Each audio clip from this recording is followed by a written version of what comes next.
116 অনুচ্ছেদকে যদি অসাংবিধানিক ঘোষণা করা না হয় তাহলে বিচার বিভাগকে পরিপূর্ণ স্বাধীন করে সাজানোর যে পরিকল্পনা, এই পরিকল্পনা বাস্তবায়ন করা সম্ভব নয়।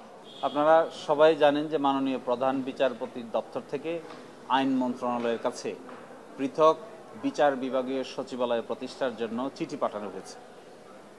আইন মন্ত্রণালয়ের পক্ষ থেকেও এই বিষয়টি অগ্রগতি করার জন্য প্রয়োজনীয় পদক্ষেপ নেওয়া হচ্ছে। কিন্তু আমাদের সংবিধানের 116 অনুচ্ছেদ যেভাবে আছে এটাকে রেখে এটি বাস্তবায়ন করা সম্ভব নয়। এই জন্যই আমরা এই 116 অনুচ্ছেদকে চ্যালেঞ্জ করে রিট আবেদন দায়ের করেছিলাম। আজকে সেই রিট আবেদনের শুনানি হয়েছে। আমাদের পক্ষ থেকে আমরা সাবমিশন রেখেছি 116 অনুচ্ছেদ সংবিধানের মাধ্যমে বিচার বিভাগীয় স্বাধীনতা প্রতিষ্ঠার ক্ষেত্রে একটি বড় বাধা। এই 116 অনুচ্ছেদকে যদি অসাংবিধানিক ঘোষণা করা না হয় তাহলে বিচার বিভাগকে পরিপূর্ণ স্বাধীন করে সাজানোর যে পরিকল্পনা, এই পরিকল্পনা বাস্তবায়ন করা সম্ভব নয়। এই বিচার বিভাগের পরিপূর্ণ স্বাধীনতা বলতে বোঝায় তার একটি সেপারেট সেক্রেটারিয়েট প্রতিষ্ঠা করা, তাদের বদলি, পদোন্নতি, ছুটি এবং শৃঙ্খলা সবকিছুই সুপ্রিম কোর্টের উপর ন্যস্ত থাকবে।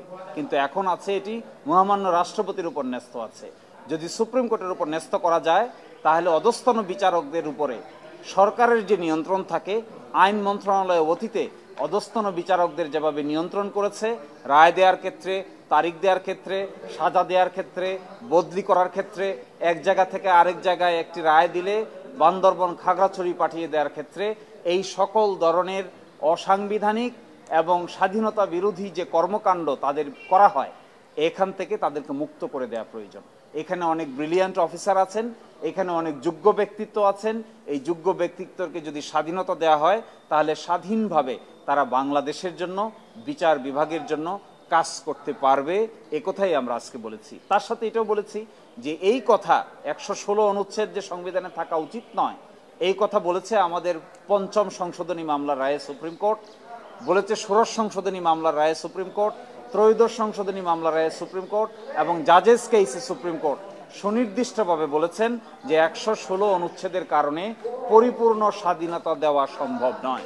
এই জন্যই 116 অনুচ্ছেদ আমরা চাই অতি দ্রুত আমাদের হাইকোর্ট বিভাগ শুনানি করে এই 116 অনুচ্ছেদকে অসাংবিধানিক ঘোষণা করুক। এরই মাধ্যমে আমাদের নিম্ন আদালতের বিচারকদের পরিপূর্ণ স্বাধীনতা নিশ্চিত হোক। বিচার বিভাগীয় পৃথক সচিবালয় প্রতিষ্ঠা হয়ে আইন মন্ত্রণালয় এবং রাষ্ট্রপতির দপ্তর থেকে পরিপূর্ণভাবে প্রধান বিচারপতি এবং সুপ্রিম কোর্টের উপর ন্যস্ত হোক। আমাদের পক্ষ থেকে, পিটিশনারের পক্ষ থেকে আজ আমরা আমাদের শুনানি এখানেই শেষ করে ফেলেছি। আরেকদিন মাননীয় অ্যাটর্নি জেনারেল আরেকদিন তার জবাব দিবেন, তারপরে আদালত বাকি পদক্ষেপ।